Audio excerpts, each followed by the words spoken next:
Серия Resident Evil по праву считается основоположником жанра survival horror. Само собой, были хорроры и до нее, но именно Resident вынес этот жанр в массы и задал те стандарты, на которые ориентировались другие разработчики, пытаясь повторить формулу успеха серии про вирусы и лаборатории. Да, были исключения, но базово, хочешь хоррор, изволь расставить статичные камеры и заставь трехмерного болванчика бегать по ним с танковым управлением.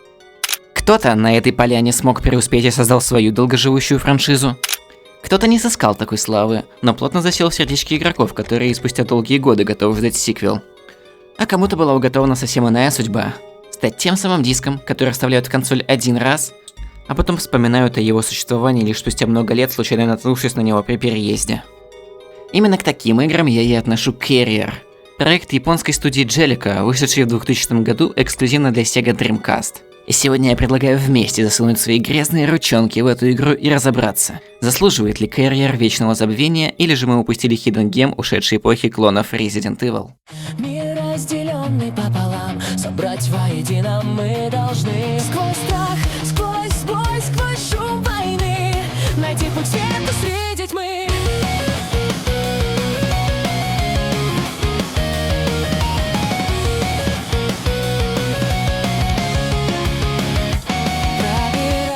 Через мрак тебя я вижу впереди, но что-то в облике не так, и взгляд твой кажется чужим. Здесь каждый шаг как по стеклу, и каждый звук как выстрел в цель. Я больше верить не могу тому, кто рядом уцелел. Стальной гигант, где страх царит, и маски лжи скрывают боль. Кто друг, кто враг, не говорит, лишь взгляд играет свою роль. Под блеском стали в тишине таится монстр, ждет момент, и сердце бьется в глубине и шепчет тьма: спасения нет.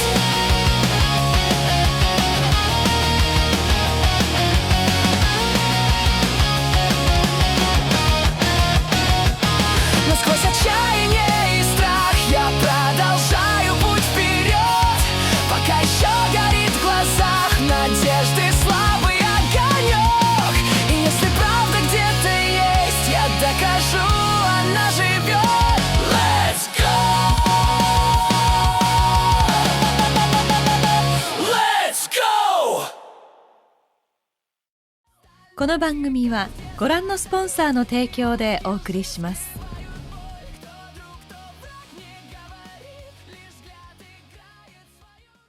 Свое повествование я решил начать с сюжета, чтобы когда мы доберемся до геймплея, нам было на что опираться. Скажу сразу, если вдруг вам покажется, что история в игре какая-то стройная и увлекательная, то это целиком и полностью моя заслуга как рассказчика. А если вам покажется, что история полна дыр и на ровном месте разваливается, то это целиком и полностью провал сценаристов Carrier. Неплохо я устроился, правда? Итак, на дворе 2023 год, то есть будущее.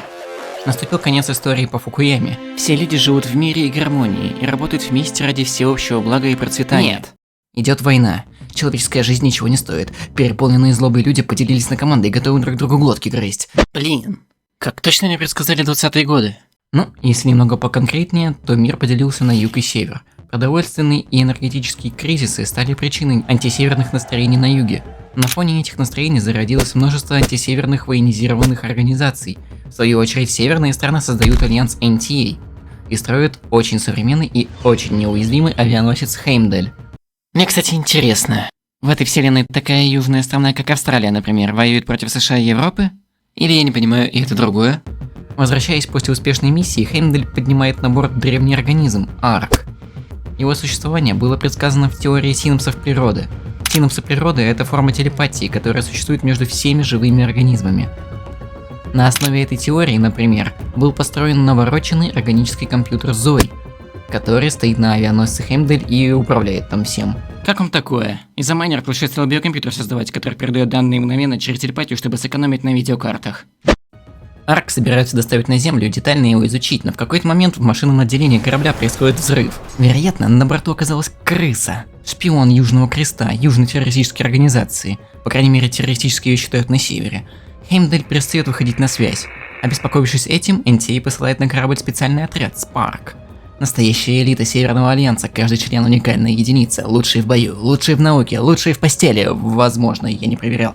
И вот, эти сверхлюди высаживаются на Хеймдаль, и связь с ними тоже пропадает. Руководствуясь принципом «молния дважды в одно место не бьет», Интей посылает второй отряд Спарк. Ну и так как лучшие сверхлюди закончились в первый раз, сюда уже вошли сверхлюди второго эшелона. Ну и чисто по объявлению сюда главного героя занесло. Лейтенант Маннинг, что это? Ничего, просто мои вещи. Просто мои вещи. Ладно. Кстати, пожалуй, настало время вас с ним познакомить. Знакомьтесь, Джек. Джек — это зритель, и постарайтесь вести себя прилично и не позорить меня. Я только должен избавиться от грибов. Как скажешь, Джек. Что? Вы хотите узнать подробнее про Джека? Ну что ж. Джек Инглс, 26 лет, вызвался на эту миссию добровольцем. До вступления в Спарк служил в ВМС США под началом полковника Аарона Бёрка, который, к слову, отправился на Хеймдаль еще в составе первого отряда. Отец Джека умер, когда Джек был еще ребенком, и полковник Бёрк заменил ему отца. Участвовал во многих спасательных операциях, где ему помогал пилот по имени Леонард, но к нему не спешите привязываться. У Джека есть брат Роберт, который служит на Хеймдале, отчасти из-за него он и решил отправиться на эту миссию. А миссия, надо сказать, сразу пошла не по плану. Когда герои подлетели к авианосцу, турели на корабле сработали по их вертолету и пришлось сделать экстренную посадку. Джек и его напарница разделились, а пилот Леонард повредил ногу. Ну и был съеден каким-то мутантом. Эх, бедняга. А ведь ему оставалось пара дней до пенсии, согласно мануалу к игре. Блин. Высылает специальный отряд, связь с которым пропадает. Уже на помощь к нему летит вторая группа специального отряда, которая попадает в неприятности и вынуждена разделиться. Что-то мне это напоминает. Но никак не могу вспомнить. Еще и главный герой ищет брата. Да, параллели с Resident Evil очевидны. Блин, да даже их отряд называется Спарк, то есть Искра. Ну, чем вам не звезды из Resident Evil? Но не только Резидентом вдохновлялись создатели. Хеймдаль — это изолированный от внешнего мира объект, куда проник неизвестный организм. Быстро становится понятно, что среди членов экипажа распространяется паранойя, ведь мутанты на корабле принимают человеческий облик. Люди не могут в полной мере доверять друг другу, и некоторых это сводит с ума. Я убью тебя, каждого. Да, очевидно, создатели вдохновлялись Among Us. То есть нечто. Этот фраг, например, своим внешним видом буквально цитирует фильм. Это просто теория, но, возможно, создатели также вдохновлялись Марио, потому что... Я только должен избавиться от грибов. По ходу изучения авианосца Джек встретит членов экипажа разной степени выживательности, пообщается с членами первого отряда Спарк, починит связь на корабле и займется санитарной вырубкой экосистемы Хеймдаля. Что? Ну, то есть в какой-то момент Джек заметит, что корабль захватывает какое-то растение. Ну, что значит какое-то? Очевидно, что эта арка сползается по кораблю. Но Джек ведет себя так, будто ему это не очевидно. Он не понимает, откуда взялись монстры и это растение. Тут стоит оговориться. Дело в том, что я подаю сюжет не совсем в том порядке, в котором он подается в игре. Все то, что я рассказал в начале про Арк, про шпиона Южного Креста, про теорию синусов природы, все это не говорится в начале, а размазано по игре в виде записок и диалогов, из которых можно что-то выдрать. В начале игры нам говорят: есть юг, есть север, юг плохой, север хороший, еще у севера есть авианосец. А теперь беги, чемпион, и принеси в этот мир больше добра. И вот, когда я прошел игру, я сначала подумал, что может быть конкретно Джек и не знал про этот арк. Может, раз он простой доброволец, посчитали необязательным упоминать такую маленькую деталь, как древний организм, который подняли с глубоких глубин океана. Да, я сказал глубоких глубин, и что вы мне сделаете? Так вот, вначале я думал так, но кое-что изменило мое мнение. Это все из-за Арк. Арк? Арк быстро распространяется. Арк? Что это? Это Арк. Что за Арк? Все началось, как только Арка взяли на борт. Арк? Что это такое? Если мы дадим Арку добраться... Данные об Арк. Арк. Арк. Что за Арк? Арк? На протяжении всей истории Джеку несколько раз рассказывают про Арк. Он также читает записки про него, но все равно продолжает спрашивать, что это такое. Есть подозрение, что все-таки перед миссией ему рассказали про Арк. Он просто забыл. Кошмар, Джек. Тебе же 26 лет. Мы с тобой одного возраста. Что же с тобой случилось? Грибы? Ах, да, точно. В общем, из важного стоит отметить, что где-то там, на 6-й палубе, то есть в самом низу, доктор Уильям Нобель возится с компьютером, который постепенно берет под контроль Арк. Напомню, Зой — это органический компьютер, на котором завязано все управление кораблем, а корабль этот, на секундочку, несет на себе баллистические ракеты. Так что доктор Нобель занят важным делом, знаете ли. Кстати, доктор Нобель — это автор теории синапсов природы. И еще из важного. Джек встречает своего брата. И еще из важного, брат Джека погибает. Прошу, Джек. Делай, как я сказал. Я хочу, чтобы ты помнил меня человеком.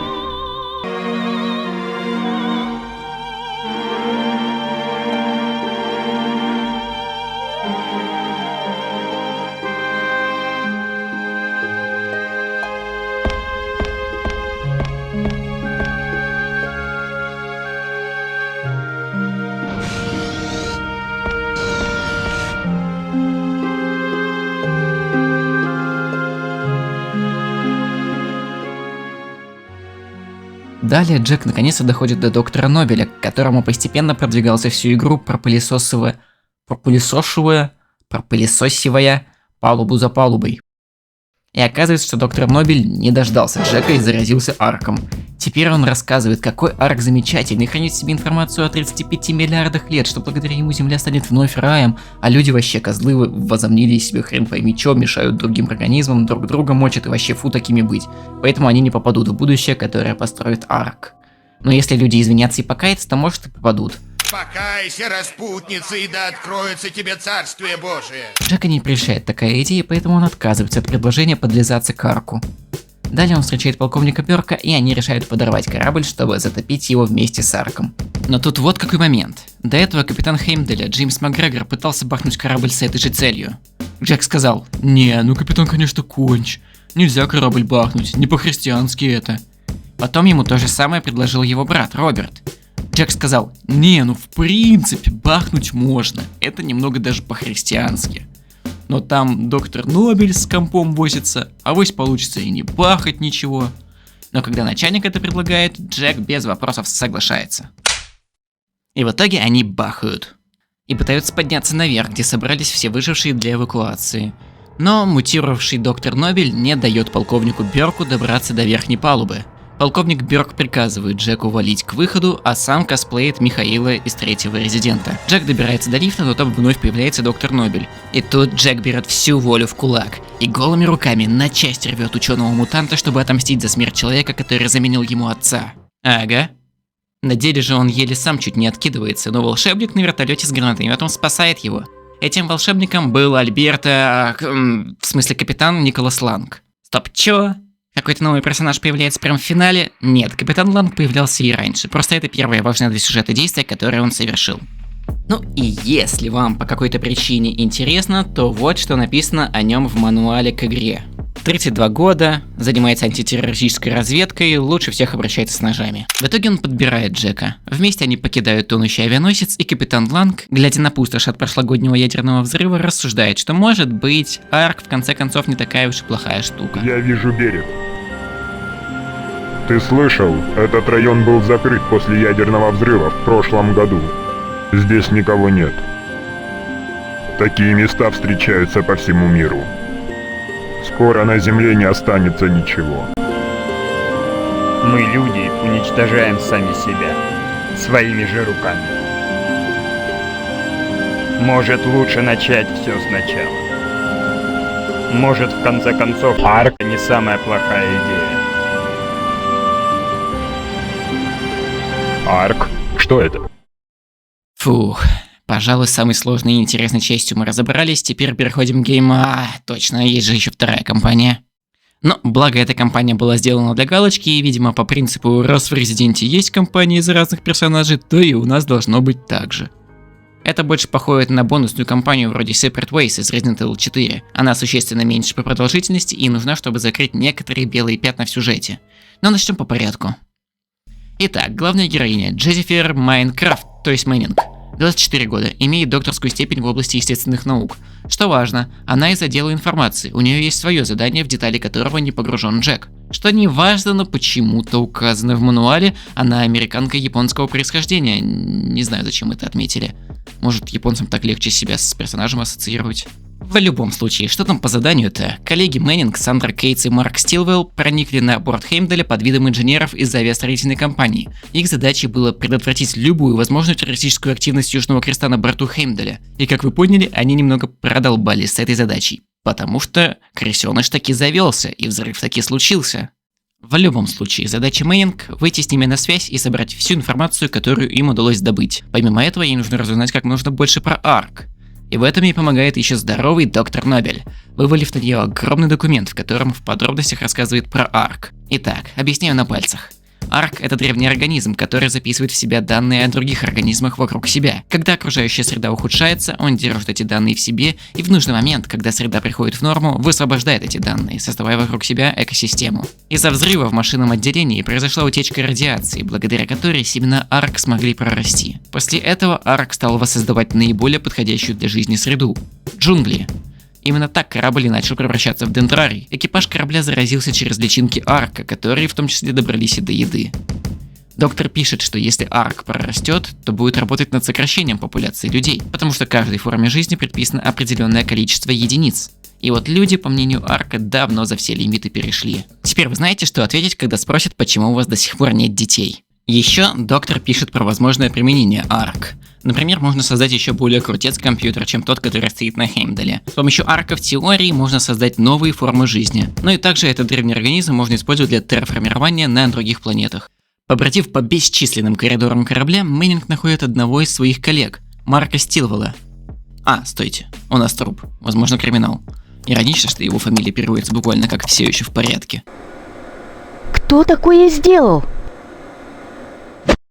Черт. А ведь все пришло в норму. Мы как-то научились жить дальше. Но спустя столько лет перед нами вновь стоит главный вопрос поколения. Кто убил Марка? Мэннинг находит Стилвелла на полу, нож в спине, рядом записка. В записке Мара говорит, что искал шпиона, и шпионом оказался некий эксперт по борьбе с терроризмом. К сожалению, Марк не успел написать имя, преступник вероломно вонзил ему нож в спину. Но такой эксперт у нас ровно один. Капитан Николас Ланг. Это единственный персонаж, у которого стоит соответствующая отметка в мануале. Плюс он лучше всех владеет ножами. Что ж, если это так, то где же твой нож, капитан Ланг? А я скажу где. Он в спине Марка. Мэннинг, ты нафига ему колбу отдала? Алло, он твоего кореша замочил. Блин, да разуй глаза. У него даже прическа, будто он из клана Мишима. Причем не из тех хороших челкастых, а из тех, что людей с обрыва кидают. Это самая крысиная крыса среди всех крыс. На чемпионате по крысиному поведению никто бы не получил первый приз, потому что он бы его украл у всех за спиной. Боже, ну что у нее в голове? Короче, наш доктор естественных наук не может сложить 2 и 2 и отдает колбу для сбора образцов капитану Крысе. И я уже слышу этот вопрос от вас, который звучит примерно как: че за фигня? Если Ланг крыса, то нафига он Джека спас в конце основной кампании? Джек что, тоже крыса? Нет, Джек не крыса, он больше похож на рыбку Дори, если вы спросите меня. И у меня есть теория, почему Ланг его спасает. Возможно, капитан Ланг, получив от Мэннинга колбу, шародолбился по кораблю вместо того, чтобы собирать образцы, которые ему были нужны. Поэтому его последней возможностью было взять образец с тела мутировавшего доктора Нобеля, когда корабль уже шел на дно. И для этого ему пришлось убить доктора, а Джек просто рядом оказался. Ну и давайте все вместе поблагодарим Джелика за то, что разгадку они оставили в мануале, а не в одной из своих игр. Представьте, выбиваете вы рекорд в Тетрис, а игра такая: поздравляем! И да, Ланг крыса. Окей, с этим разобрались. Меж тем Джессифер находит вторую свою коллегу Сандру. Ей повезло, так как она оказалась на полузатопленной палубе, а как известно, крысы не любят мокнуть, поэтому капитан Ланг до нее не добрался. От Сандры Мэннинг получает доклад по миссии. Этот доклад посвящен возможному применению Арк в военных целях. Не будем тут подробно останавливаться, если коротко, то да, Арк можно применять в военных целях. Что, вы не удивлены? Ну и ладно, идем дальше. В общем-то, все задачи на корабле выполнены, поэтому девчонки решают вместе подняться на грузовом лифте на верхнюю палубу, откуда потом смогут эвакуироваться. Но вот незадача, питания нет. Сандра решает пойти и запустить аварийный генератор. К сожалению, вернуться назад ей не суждено. Сандра! Ты опять выходишь на связь, милая? Нет, окей. Сандра, я иду к тебе на помощь! Спусти лифт! Спасибо, но... С плохими снами покончено. Все. Что ты делаешь? Стой! Спусти лифт! Спасибо, что пришел за мной. Пока, Джессифер. Сандра! Мэннинг поднимается одна. На капитанском мостике Мэннинг имеет честь познакомиться с самим капитаном корабля, Джеймсом Макгрегором. Помните, он хотел подорвать Хеймдаль еще до того, как это стало мейнстримом? Так вот, с тех пор его экстремистские нравы сменились тонкой философской натурой. Теперь он рассуждает о бесконечном вечном, о прекрасном рае, который принесет на землю Арк. Капитан Макгрегор пытается убедить Мэннинг в своей точке зрения силой главного аргумента – пистолета. Но Мэннинг находит аргумент поглавнее – гранатомет. Так что понятно, кто выходит победителем на этих жарких дебатах.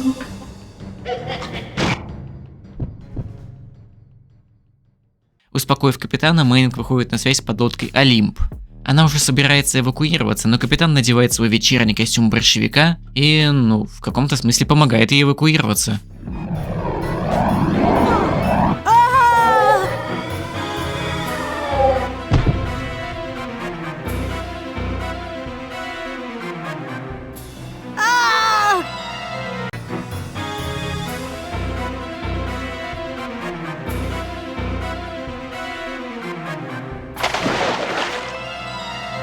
Подлодка «Олимп» подбирает Мэннинг, и на этом кампания заканчивается.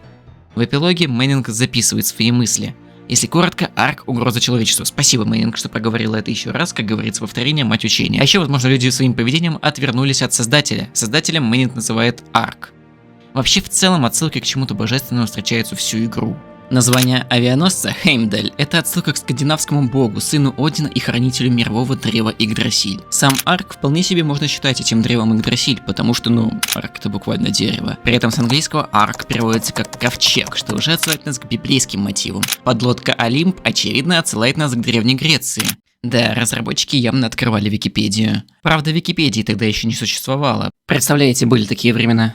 Поэтому, скорее всего, они открывали энциклопедию верования народов мира и просто листали ее наугад. Так мы и получили эту эклектику из скандинавской и греческой мифологии с легкой примесью христианства.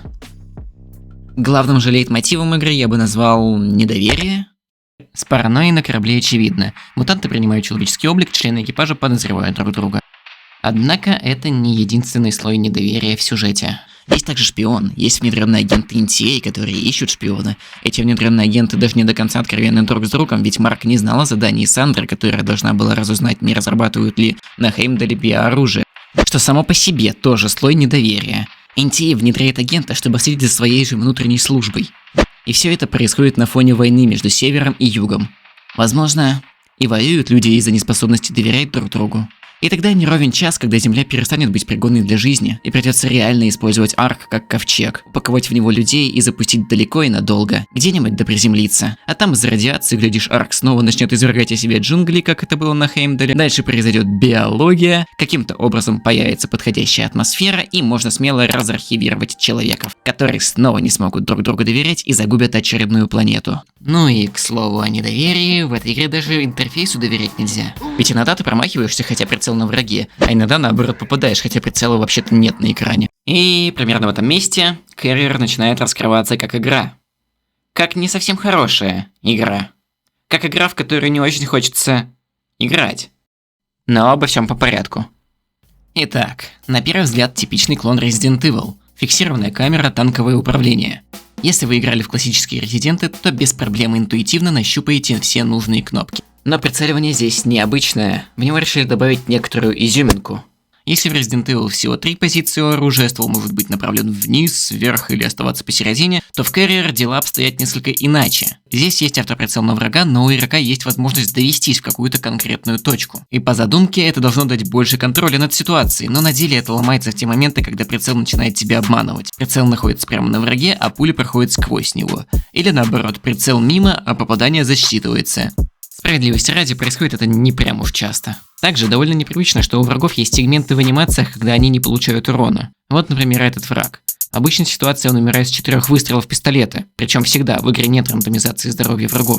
Но, если после первого выстрела ты продолжишь стрелять по нему, пока он спускается вниз, то хоть всю обойму разряди в него, пока он не встанет на ноги, это пустая трата патронов.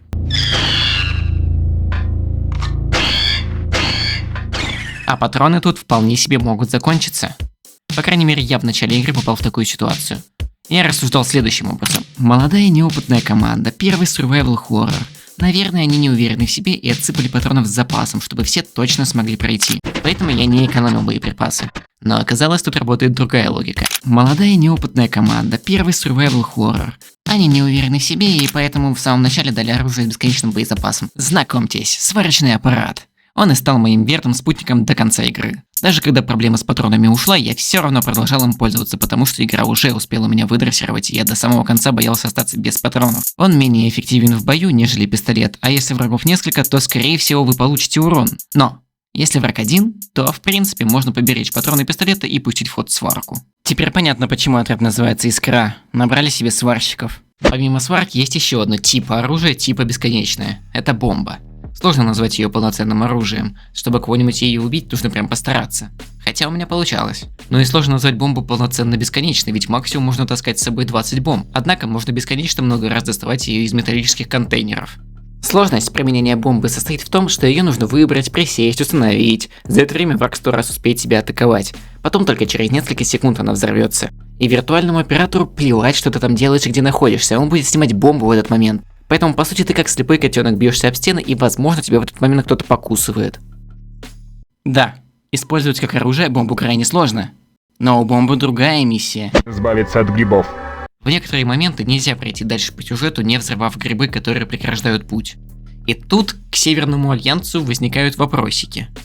Какие у вас могут быть претензии к шпионам, если вы и сами не прочь поустраивать взрывы на своем же корабле?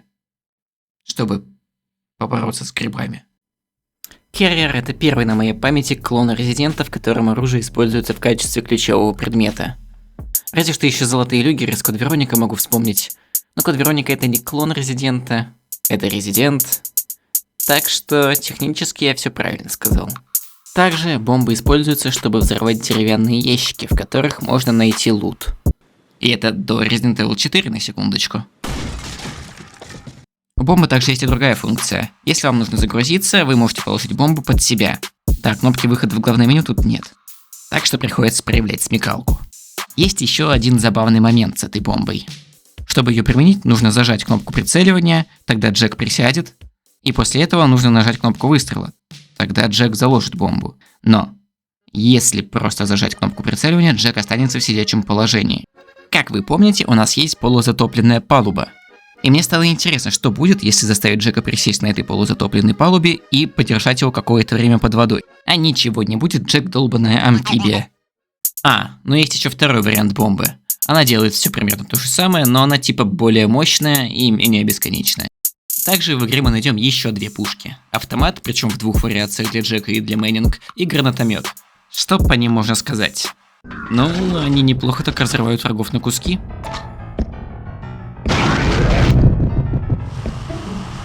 А каких врагов, спросите вы? Да всяких разных, отвечу я.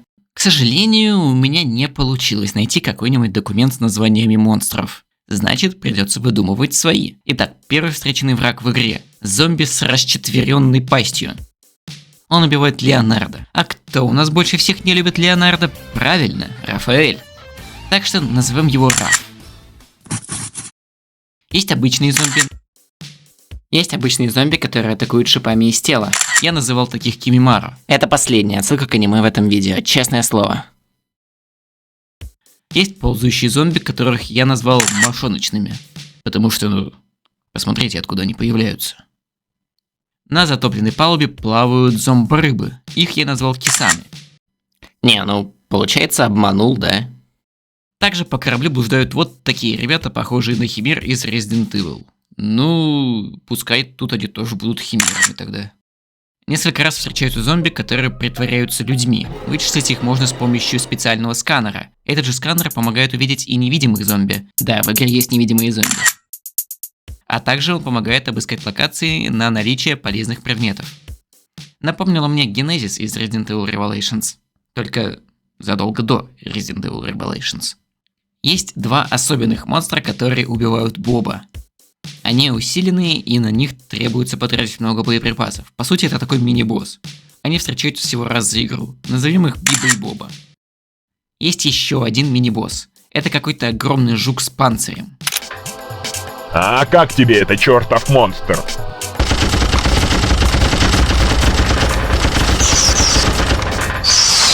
Бесполезно, и толстая шкура у парня. Назовем его Толстая Шкура. Как таковой битвы с толстой шкурой в игре нет. Это скорее головоломка, в которой игроку предлагается активировать нужные панели и свалить с локации. Помимо мини-боссов, в игре также есть и просто боссы. К ним мы перейдем. Первый босс. Растение с щупальцами. Второй босс. Растение с щупальцами. Окей, кажется, я начинаю видеть закономерность. Третий босс. Растение с подводная гнида. Так я называю этого босса. Это самая ужасная битва с боссом в истории игровой индустрии. Ты ходишь по этому киселю с черепашьей скоростью, он постоянно проплывает мимо и валит тебя с ног. И посмотрите на урон.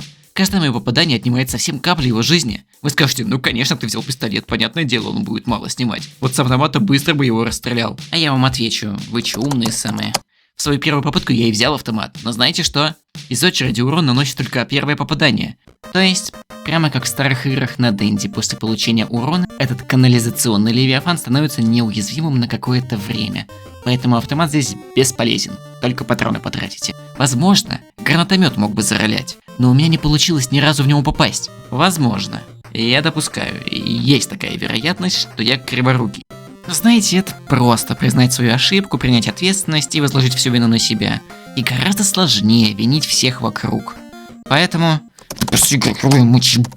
На фоне подводной гниды финальный босс выглядит шикарно. Во-первых, это не какой-то ноунейм, а важный персонаж. Доктор Нобель, если вы забыли. Во-вторых, когда нам его презентуют, он убивает другого важного персонажа. После этого происходит экшн-сцена, и только за ней следует битва с боссом, которая даже разделена на две фазы. Причем окей, да, обе фазы проходят на лифте, но во время второй фазы этот лифт поднимается, делая задний фон динамичным. Короче, финальным боссом я доволен. Ах да, есть же еще финальный босс за Мэннинг. Ну, это растение щупальцем номер 3. Ну окей, теперь вы знаете, кого и чем предстоит убивать в этой игре. Но давайте честно, клону Resident Evil не обязательно иметь идеальную боевую систему. Да, приятно, когда стрелять удобно, но фанаты survival horror готовы терпеть даже кривую стрельбу.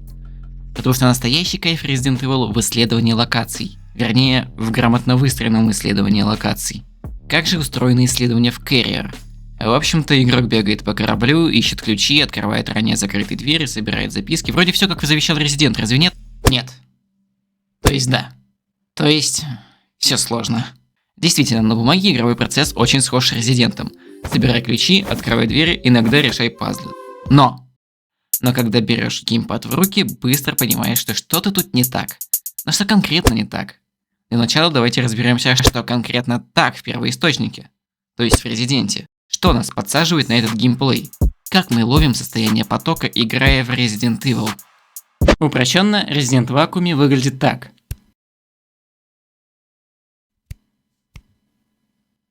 Герой оказывается в хаб-локации. Допустим, у этой локации 4 выхода. Большие двери закрыты, и чтобы их открыть, нужно найти 3 предмета и вставить их в углубление. Допустим, это будут круг, звезда и треугольник. Есть 2 двери на востоке. Одна закрыта изнутри, вторая закрыта на ключ. Западная дверь открыта, и герой движется туда. Он попадает в следующее помещение. Там также есть закрытая дверь, а еще место, куда можно вставить утенка. Герой идет дальше и попадает в локацию с головоломкой. Решив ее, он открывает проход вниз. Он спускается ниже и видит, что для прохода в одну из комнат нужен вентиль. Исследовав нижний этаж, он находит вентиль, возвращается к этому месту, открывает дверь, находит там ключ-карту, которая нужна, чтобы пройти дальше, собирает круг и поднимается наверх уже на востоке. Наверху его встречает второй элемент пазла – треугольник. Также он находит ключ и открывает дверь, которая раньше была закрыта изнутри. С помощью ключа он открывает и вторую дверь, забирает оттуда утенка, вставляет утенка и получает звезду. И все задачи на локации выполнены. В итоге мы имеем счастливого игрока. Он зачистил все комнаты, собрал все нужные предметы, закольцевал локацию и, удовлетворенный своей работой, готов двигаться дальше. Это очень упрощенная схема. Разумеется, ее можно дополнить деталями. И врагов добавить, и сделать больше головоломок, разных игровых ситуаций и так далее. Но в своем ядре эта схема остается неизменной вот уже 30 лет. И 30 лет она работает. Нам нравится прокладывать маршруты у себя в голове. Нам нравится разбивать задачи на более мелкие и видеть, как все сходится в одной точке. Мы получаем удовольствие, когда спустя час геймплея открываем дверь, которая была закрыта изнутри, и закольцовываем локацию. О да, мы любим закольцовывать локации. И мы впадаем в экстаз, когда заполняем все отверстия, и господи, как плохо это звучит. Так, как же эта схема работает в Carrier? А очень плохо эта схема работает в Carrier. И всему виной реализм. Что? Да, в этой схеме очень важны непосредственно сами локации. Где Resident Evil позволяет себе местом действия обозначить бывший музей, переделанный в полицейский участок, а Silent Hill вообще не сковывает себя человеческой логикой и делает совершенно невозможные локации, Carrier сам ограничивает себя авианосцем. Сравним этаж полицейского участка из второго редика и одну из палуб Хеймдаля. В полицейском участке коридоры занимают примерно треть пространства, а на авианосце больше половины. И оставшаяся некоридорная часть — это очень схожие по объему, да если честно и по наполнению, пространства. Мы имеем дело с военным кораблем, а не круизным лайнером, поэтому здесь не будет больших красивых залов, деревянных барельефов, увешанных картинами из стен и прочих атрибутов убранства приличного ученого из Амбреллы. Нет. Здесь будут темные металлические коридоры. И это реалистично. Наверное. Если это еще и не реалистично, то я вообще не знаю, зачем так было делать. Чтобы прокладывать маршруты в голове, нужно, чтобы помещения как-то вытекали одно из другого. Нужно, чтобы у помещения был разный объем, чтобы менялась цветовая гамма, наполненность светом и так далее. Все это важно. То есть вот нужно мне из точки А попасть в точку Б. Даже если я не помню точный маршрут, в моей голове вспышками возникают места с характерными особенностями, которые мне нужно посетить по дороге.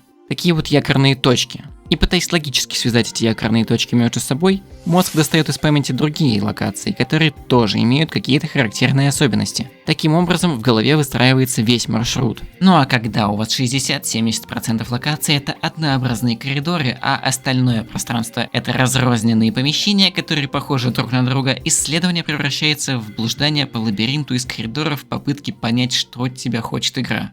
Удовольствие ниже среднего. Справедливости ради, разработчики и сами это прекрасно понимают. Поэтому они добавили полузатопленную палубу и превратили часть коридоров в грибное королевство. Так они пытались добиться той самой идентичности локаций, чтобы они хоть как-то откладывались в голове. Но этого недостаточно.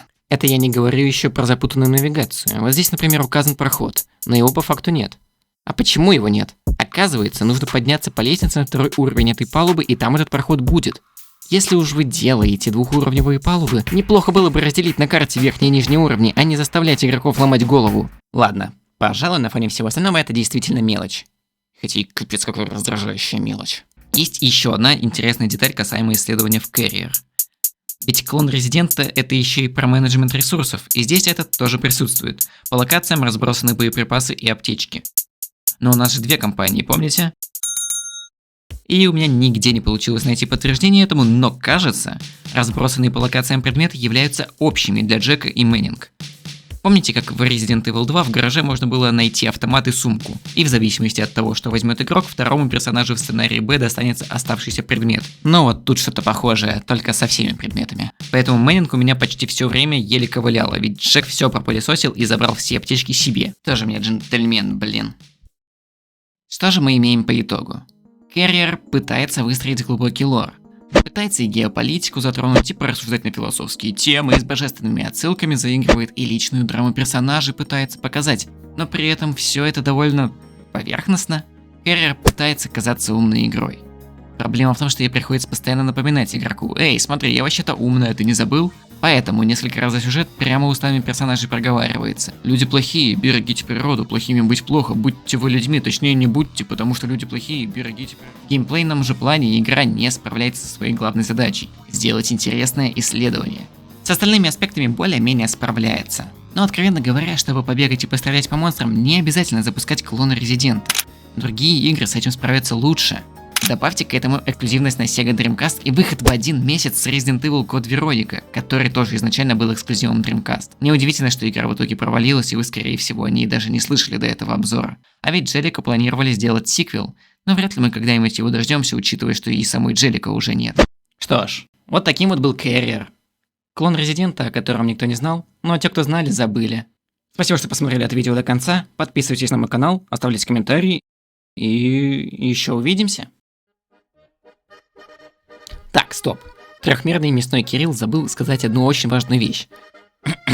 Так как работа над видео занимает довольно много времени и возможности выпускать видео регулярно пока что нет, велика вероятность, что YouTube не будет присылать вам уведомления о новых роликах.